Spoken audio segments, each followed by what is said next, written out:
Okay, yeah.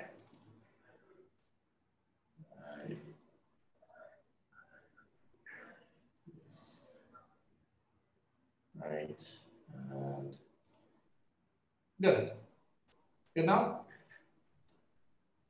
Okay, good. Excellent.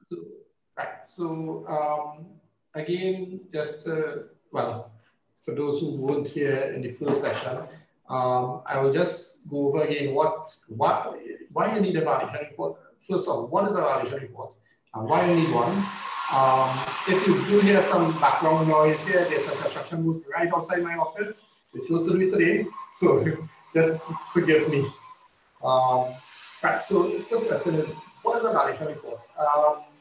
In our field of work, we've realized that many people do not know what a valuation report is. They don't understand why a valuation report is needed. They don't understand what are the requirements to do a valuation report.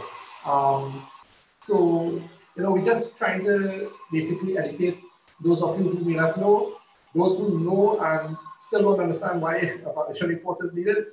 We hope to educate you a little more, but basically a valuation report is a description of the property, and it gives all the basic characteristics of the property. And the most important thing for anyone in a valuation report is what is the value of the property. That again, as I said before, most people just flip. They come to the office, they pick up the report. First thing they do is, where's the value? They don't want to read a single thing again in the report. What's the value? So, we know that's what is the most important thing for most persons. What information does a valuation report present? Basically, it gives you the information on the land area dimensions. That is basically acquired from the deed. And if we have the cadastral or survey plan, that information is taken from that. The building construction components, accommodation, area and condition.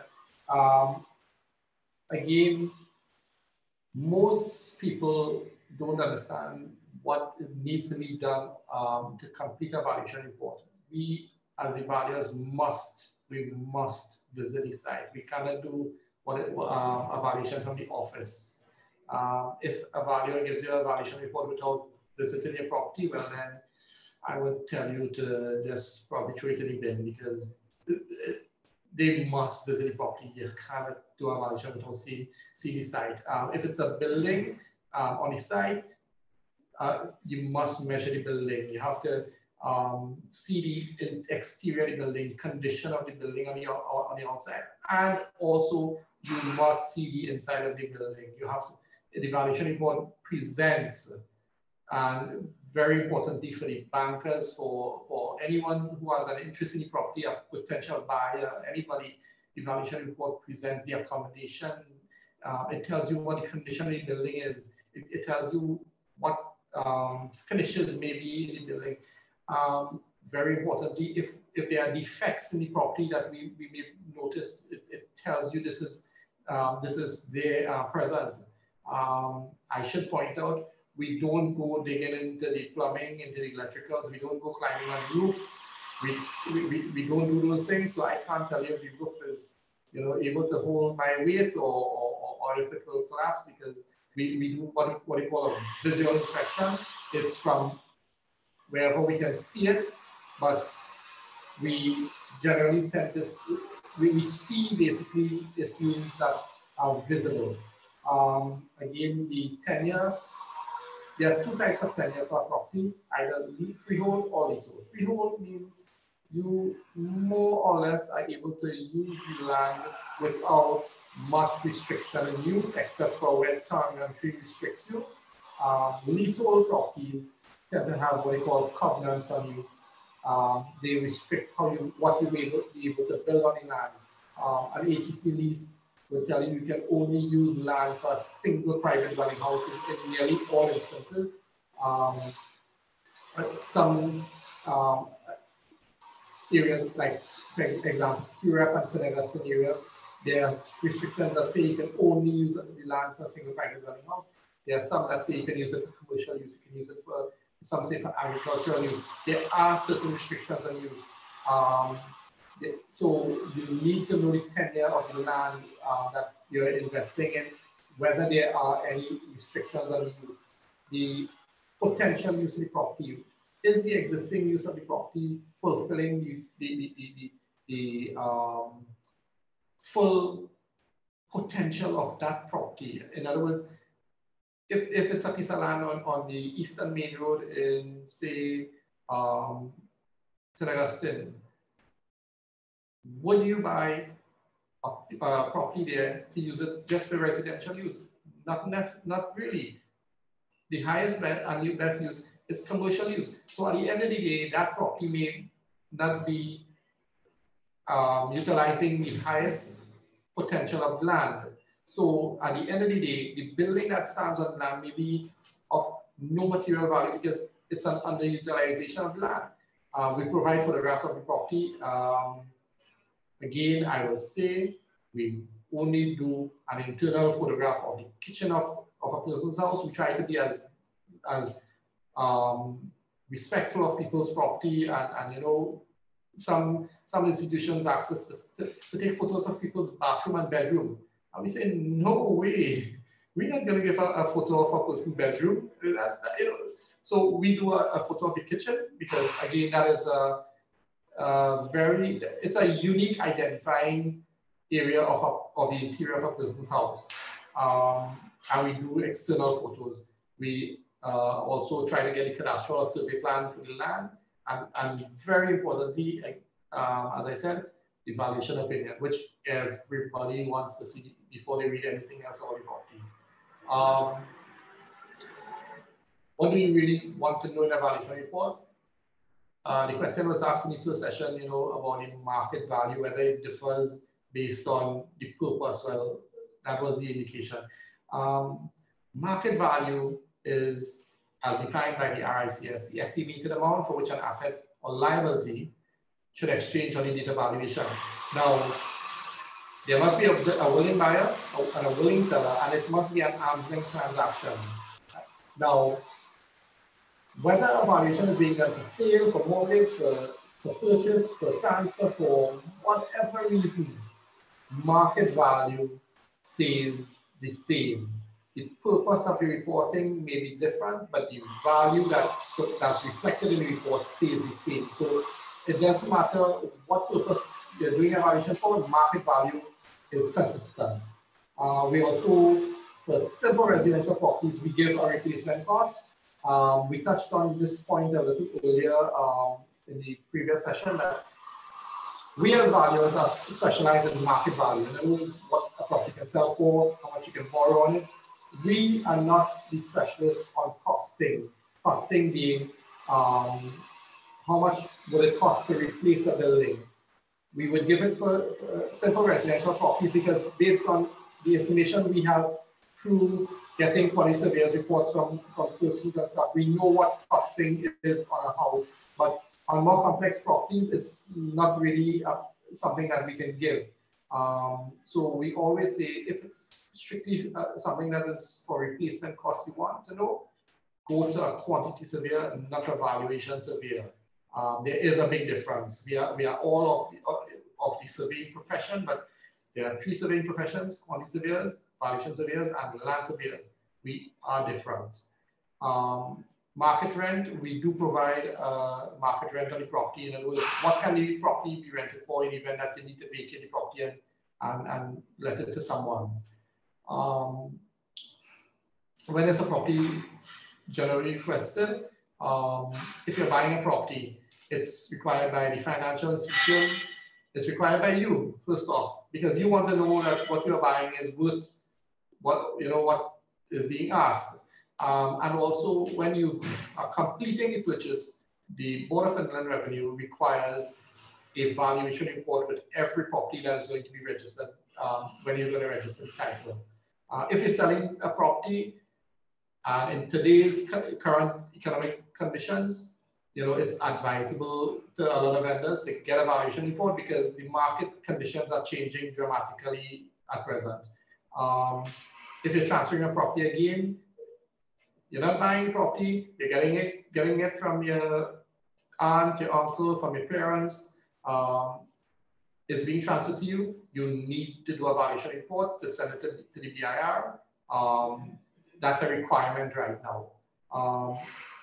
Very importantly, if you're refinancing your property, or you're looking to, as the previous person had said, they're looking to use the equity in the property. You may have equity in your property if you purchased your property, let's say 10 years ago, and you paid off half the mortgage. You may have equity. You may have something that you can borrow on, in the event that there is a need. And also, again, for financial reporting, we have to do these valuation reports for it's the companies that basically need to submit their audited accounts. They need a valuation report to present to the accountants. And on a very small basis, we do court dispute resolutions. We provide valuation reports to the court to advise on settlement matters. Why should you get a valuation done when buying a property? It cannot be emphasized enough that in your lifetime, you may never have a larger investment than the home that you are going to purchase.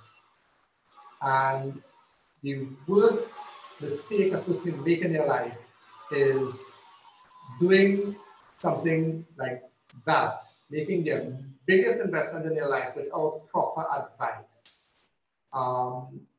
We've had certain instances where people would come back to us and say, if I only knew this about this property or this location or something, I would have thought again about buying in that area. We as evaluators, we have knowledge of areas. There was a guy who was going to buy a property in Central, and we went to the house. He liked the house. It's a small property, and I said, there's a flooding problem around here. He said, serious? He said, the vendor never told me about it. I said, come to the back of the house and watch the watermark on the back of the house. The watermark was about 3 feet up on the building. In other words, there was about 3 feet of water passing through the house, and he wasn't aware. You wouldn't be surprised how quickly he changed his mind about buying that property. So you as a buyer may not know the risks, but we understand. We know the history of places. We know why you should or should not be invested in an area. So if you're going to make an investment, seek proper advice. The valuer, the banker, the real estate agent, there's so many people you can seek advice from before you go making that big investment. I wouldn't bore you with the cost of the valuation, but it's basically a 1/4 of 1% of the value of the property plus VAT. There is a minimum fee that is charged, but let's say you're buying a property at $1.5 million.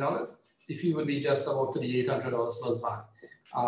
You can do the maths, 1/4 of 1% of the value plus VAT.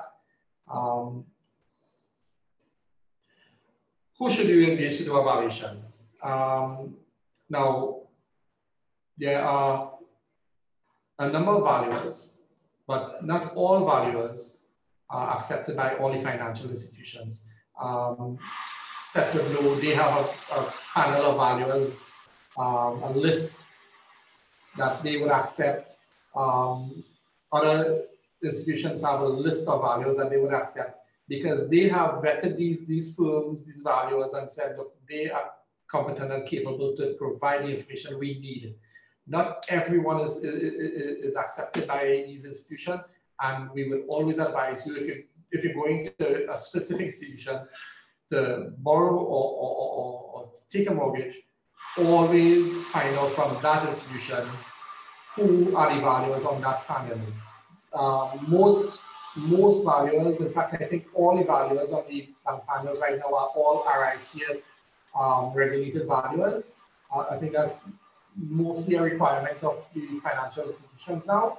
So we would advise you, ensure that whoever you seek out, that firm is accepted by the bank, because again, you don't want to go spending money doing a valuation with a firm and then you find out that that bank doesn't accept them. We get that nearly every week. We have to deal with that situation because people spend money, they do the valuation, and then they come and say, oh, we didn't know that this was not accepted. Is there a risk in not getting a valuation report from a qualified valuer firm? Yes, there is a big risk because you do not know what may lie, what factors may lie in the property. We are trained to understand these things. So if you're looking for advice on how much you should offer for a property, you should seek the advice and be able to know that whatever advice you are getting can be supported.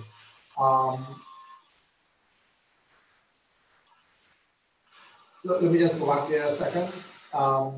If you are purchasing a property and let's say you are looking at what is being asked and you want to make an offer, you do not ever want to pay more than the valuation will come in unless you have a huge kitty out there that can support any excess that you may have to find to pay for the property, because as I'll show you in the next slide, there is a risk if the agreed price you're going to pay varies significantly from what the actual value of the property is. Now, people do not understand, or some people do not understand, that we as valuers have limitations in terms of what we can and cannot do. We must be guided by the evidence out there. Whenever we give a value, it is not just, I've actually been accused of pulling figures out of thin air. And we do not do that. When we give a value, we are required to have the supporting evidence to show that this is what the value is. If we cannot support the figure that is being paid, we cannot put the figure. In fact, it's now become mandatory in reporting in evaluation reports that we state in the reports that we have the evidence. We have the evidence to support the value that we are putting. So if you are purchasing a property and your agreement figure is different from the value in that it's higher, there is a risk. You can do the maths. As I said, Shelley can share this slide with whoever is present, and they can do the maths and see the risks that are available to you. So as I close, if you are looking to buy a house, looking to invest in any way, looking to refinance, please seek advice, the professional advice. There's Shelley here, who is a knowledgeable real estate agent. She has the experience. Seth, who is, he understands your financing needs. And Mr. Das, he understands why you should protect yourself with the insurance. So don't just go jumping into a situation without getting advice. Thank you, and back to Shelley. Thank you, Mr. Mahabir, for that very informative presentation. We have 2 questions for you that's on the chat. I'm just going to try to pull it back up quickly. One was, from the top of my head, how did the pandemic affect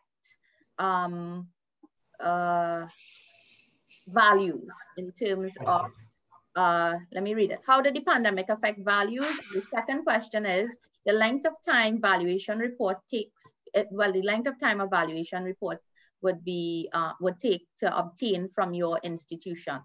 I believe you will be only lending to that information. Yeah.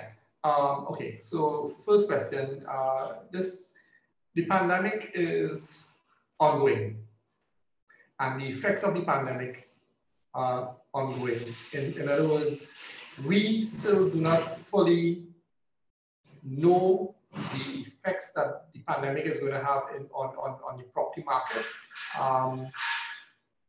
the first indication is that just from looking at the evidence of sales in the market between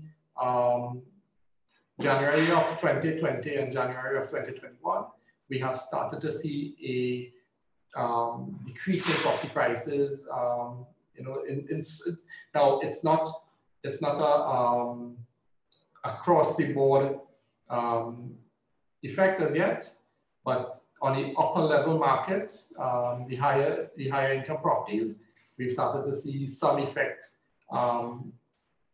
It's as much as 10%, in some instances 15%. But again, it's not across the board. But right now we are in we are basically on a learning curve. We do not know what the full effects are going to be. So until we know better, we prefer to not, we try not to be negative. We try not to be negative. We try to be a little positive here, but we do not know as yet. The second question in terms of how long it will take to do a valuation.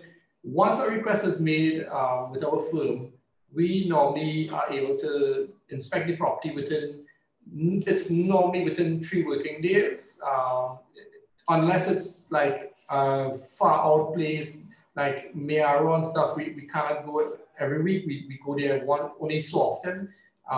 But once it's within a regular run area, which is like we are based in Port of Spain, we go to Arima every other day, or at least reach as far as Arima every other day. We reach as far as Cuba every other day. If it's San Fernando, we probably take about a day or 2 extra. And further out from there, once we reach in San Fernando, we try to see as far as we can get, but we can't reach citrus ending quickly. That's really difficult. Once we see the property, we are normally able to present a report within 3 to 5 working days once we have all the documents to work with. In most instances, they get a report in 3 days, unless there's any challenges in terms of getting information. But that's basically how long it takes. All right, and I can vouch for the fact that Mr. Mahabir would indicate the time frame, and it always falls within the time frame. Again, you get professional service, so it's something you would want to wait on as compared to, and again, from personal experience, other firms. I think that Mr. Mahabir has given us a very comprehensive look at valuation, and what we're going to do is we're going to lend now to our personnel from the bank, Mr.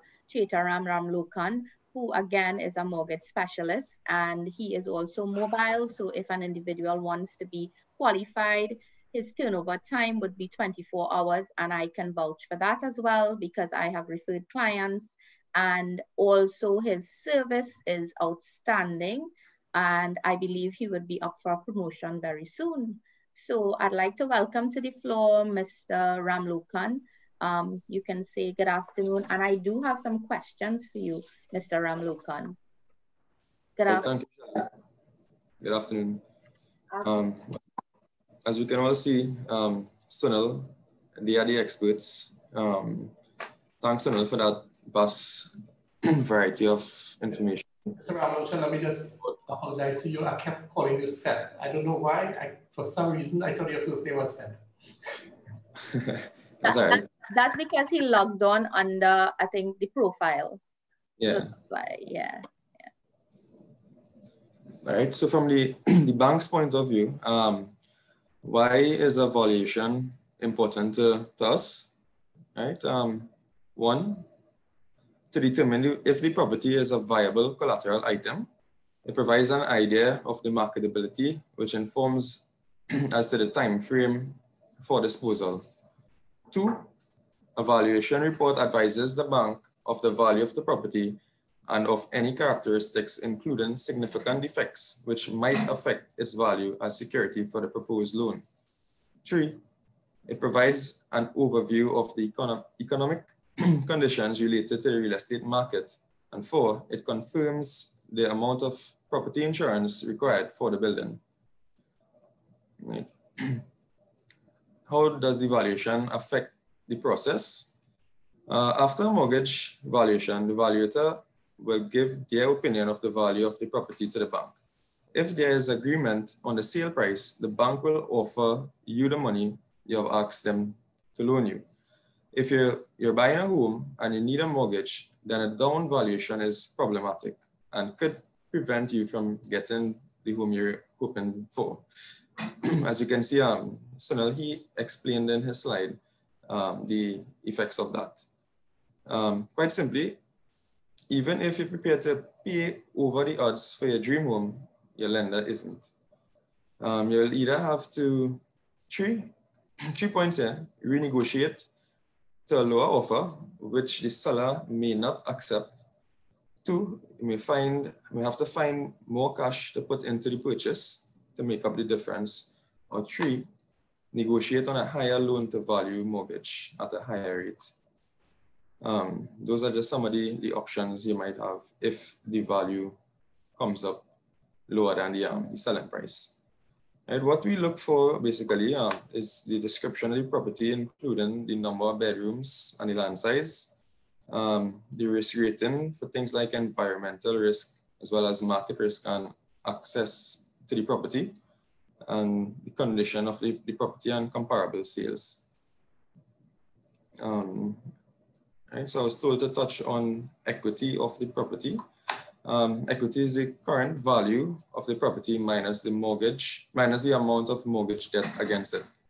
The most common ways to tap into the excess equity are through refinance of an existing loan or a new facility against the property being held. For a refinance, you refinance a current mortgage and take out a bigger mortgage. That's where you can maximize on the equity.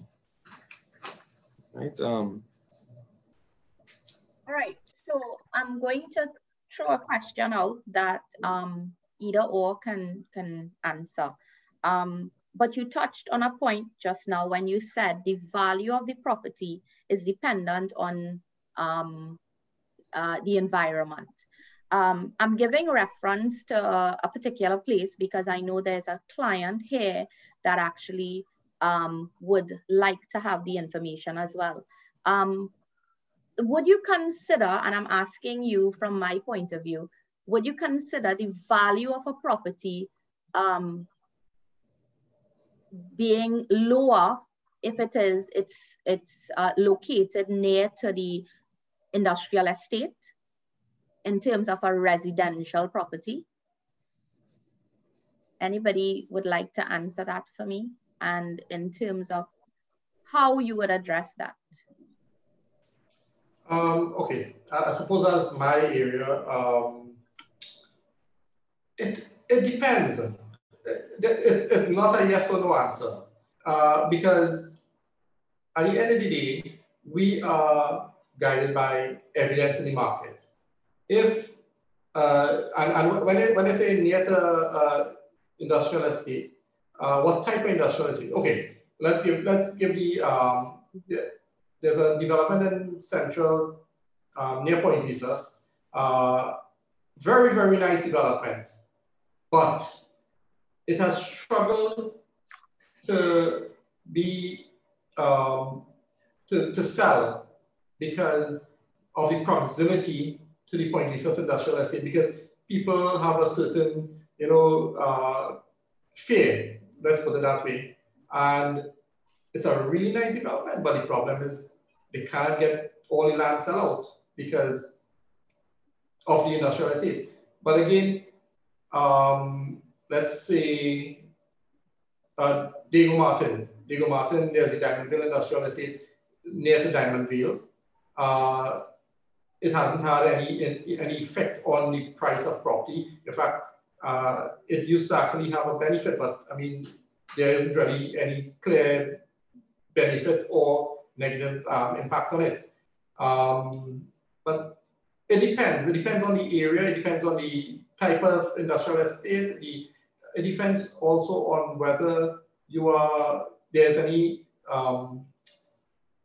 let's say it's exhaust or anything that is coming out from the industrial estate, whether you're downwind from it or upwind from it, a lot of factors going to answer that question. So every property again is unique, and the location of a property, you might be on the eastern side of the industrial estate, and you might have another property on the western side of the industrial estate, and the effect of being on the two sides will be so tremendous that the value will be completely, out of whack. But it comes down to the specifics of the property. Okay, so can I also add, because you would see a lot of advertisements or even speaking to that property, people might say that it actually adds value to be in a particular location. When we talk about location and we talk about a property, we are commonly, we would talk about malls and state police stations, about schools, and the location near to the highway or access to the highway. But in terms of an industrial estate, I understand what you're saying in terms of environmentally, in terms of pollution, etc., as compared to, let's say, TCL. Would you consider then some of the, well, from your expertise and experience, that it has increased the value of a particular area, given the fact that the estate is now there? Not necessarily. An industrial estate generally doesn't. I can't say that it has had any positive impact on value, unless it's like one of the lower income areas. Then yes, it may have that impact, because a lot of people who may work in the factories would want to live near to the industrial estate, so they tend to buy the properties in that area. But if you are in the more upper income bracket, I think you want to live more away from the industrial estate. So again, it depends on the demographic you're looking at. Right. Last question from me. I do apologize.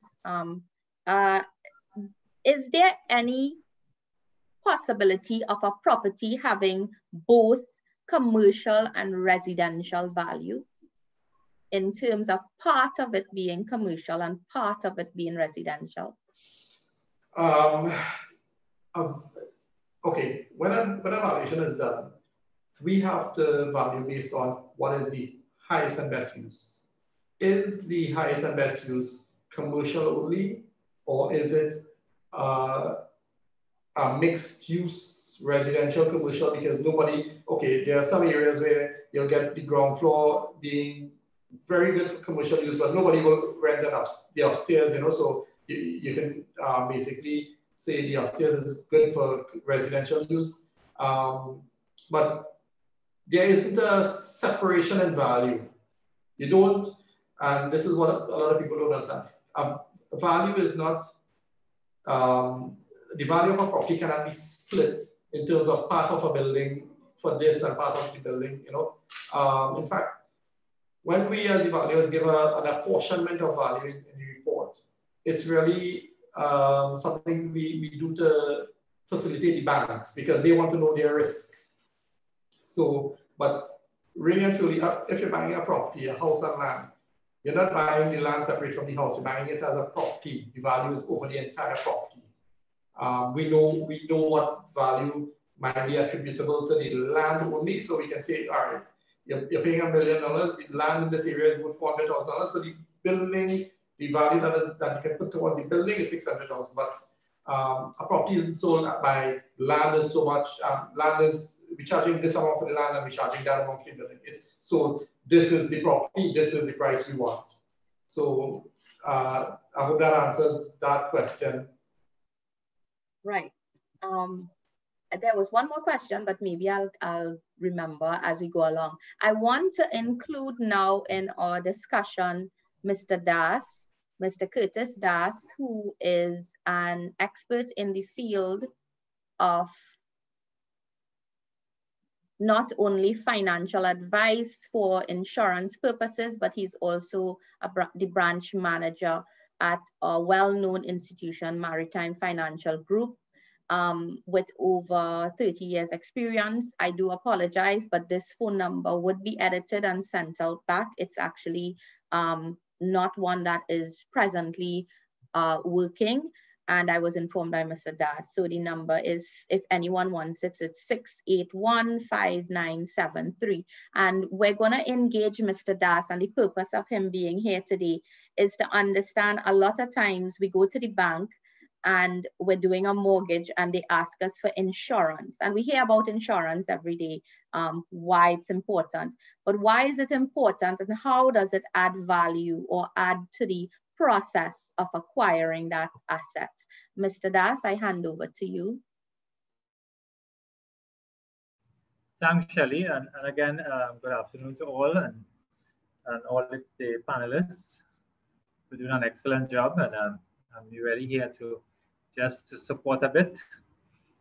And Shelley mentioned something a while back in that personal experience. You know, it's so important to share that personal experience. And today we have a lot of young professionals and people who are purchasing homes for the first time, right? And Mahabir also indicated that purchasing a home might be certainly one of the largest single investment you might ever make in your life, you know. And hence the reason why this panel, the intention that Shelley has to ensure that we help you, we guide you, we give you enough information, proper information, so that you can make wise decisions. You know, if I had this type of experience when I built my first home, I would not have made a lot of costly errors, mistakes that I did at that time. And it's mere because of lack of information. Yeah. So the intention of this session, and in my case, the area of insurance, why is it important, or what's the purpose of it, and why do I have to pay an extra cost to get this mortgage, right? And really and truly, it is simply to protect a risk that you have no control over. Yeah. And insurance in this case, as relates to homeowners insurance, right, is one aspect. And then as a requirement for a mortgage, you will also require life insurance. God forbid if something were to happen to you. Because the lender do not want to go through the pain, or do not want to put out, for want of a better term, the rest of the family, because they have to sell your property, yeah, in order to pay off the mortgage. So what we do is to cover that risk that you have no control over. You have no control over fire and perils, natural disasters, yeah, and you have no control over living or dying, yeah. So if you were to show you a way where we can cover both risk at a reasonable cost, I think you will be more than likely a little more comfortable in knowing that your single largest investment is protected by insurance. Yeah. So that being said, it also extends, and sometimes a lot of people take it for granted. I mean, if you simply walk around your home and maybe start with room 1, room 2, living room, bedrooms, and list down the stuff that you have in the room presently, and then put a replacement cost, furniture, appliances, even your clothing, you're going to realize that you have a huge uninsured asset in your home that you would have spent thousands of dollars for. And for mere cents on the dollar, you can have it covered in the event of a fire, right? The other aspect I want to include at this time is the area of values. And I think Mr. Mahabir said it correctly, in that the quantity surveyor's report is more aligned to the replacement value of your property. Well, of course, when we insure the property, and in this case, property is house and land, right? When we insure, we actually insure the building, yeah, the value of the building as well as the replacement. But the valuation will not give us the true picture of the replacement cost of the building. But the QS report will actually be in alignment with more realistic cost of today's market, today's cost. To replace that building or to reinstate that building how it was before. So that's important to know. And then the issue of keeping up to date with your value is critically important. You take a mortgage today and the value came in at, let's say, $2 million for house and land, but the actual house is valued $1 million. So we place insurance for $1 million in the event of fire or other perils. But here what? You left that insurance and you keep renewing it every day. You're paying your mortgage every year, every month. 10 years down the road, your property is still insured for $1 million. But to replace that property 10 years down the road, it's approximately $1.5 million with present material cost and everything. And God forbid something happens and you realize, but wait now, where am I going to get the next $500,000 to reinstate or rebuild this property? So it's important to keep up to date with present values, and that happens upon renewal. And we can advise you how to get it done, right? So I think it's more important for us to hear some questions from the participants. We can go on. I think Mr. Ramlocan and Mr. Mahabir and myself, we can talk quite a bit in terms of the issues there.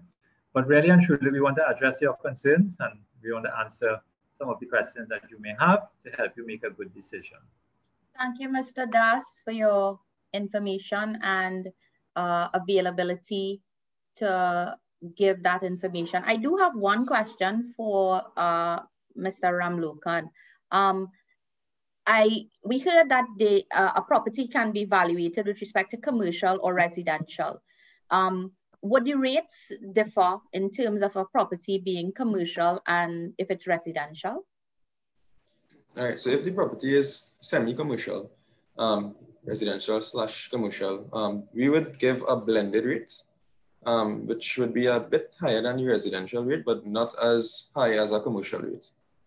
Okay, there was a question. Go ahead, sorry, go ahead.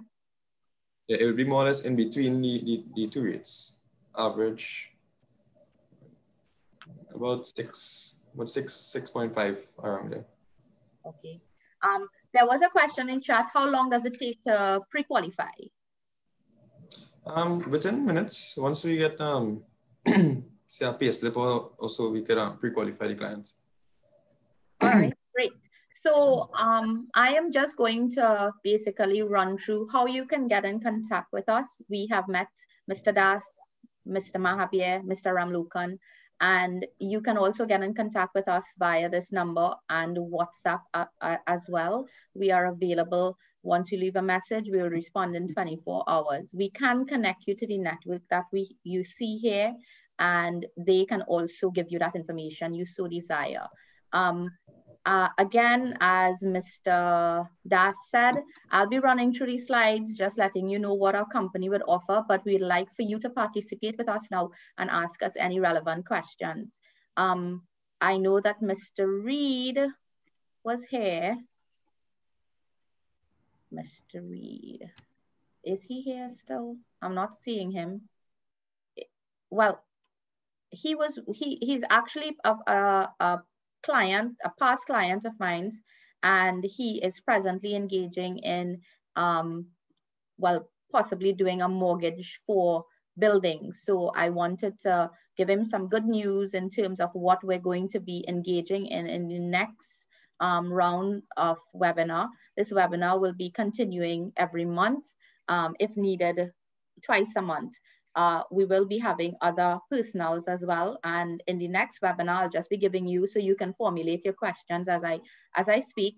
We'll be looking at the next step, which is if you're building, constructing, and therefore the finishing touches, which would be your interior decorating. So the experts in those areas will be present with me at the next webinar scheduled for March. Again, I want to thank you for coming on, for listening.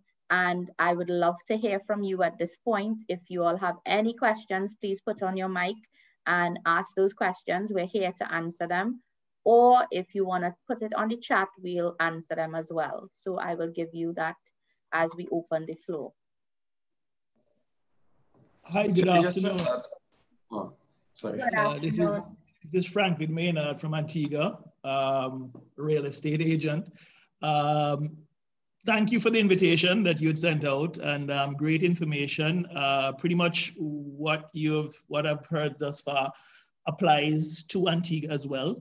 So it's nice to know that we are all doing best practices throughout the Caribbean.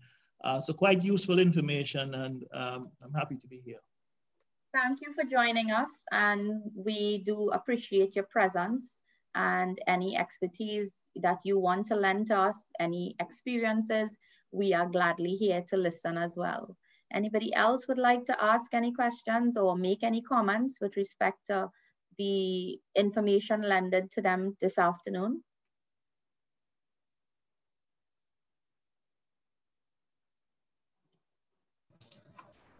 I would just have a question for Mr. Das. So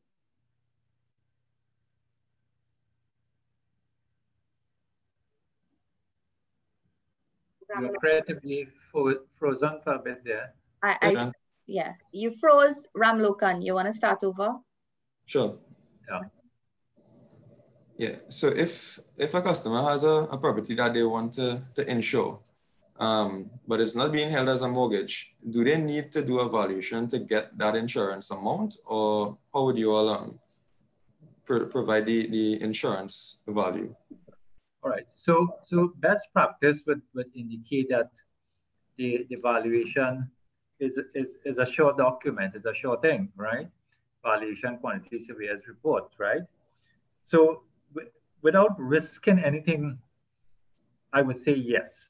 However, in the absence of that, because we all know all these reports included insurance and otherwise, it's an additional cost to the client, right? So what we are saying is that we have a guide. We have a guide that we can assess the property value based on some of our underwriting requirements. Once completed, we should have a fair enough idea as to the value of the property based on our internal expertise. Yeah, and we can help the client. Yeah, so I hope that answers the question. Yeah. Yeah, thanks. All right, anybody else has any questions that they want to ask? Any advice that they want to lend? Any comments that they want to make with respect to what they've heard so far?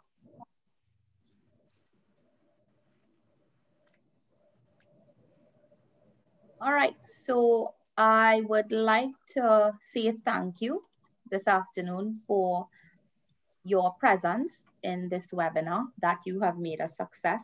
I'd like to also thank our guests, Mr. Das, Mr. Mahabir, and Mr. Ramlocan, for lending their expertise and also being patient with us. I do appreciate you being here, as well as we look forward to working together in the future.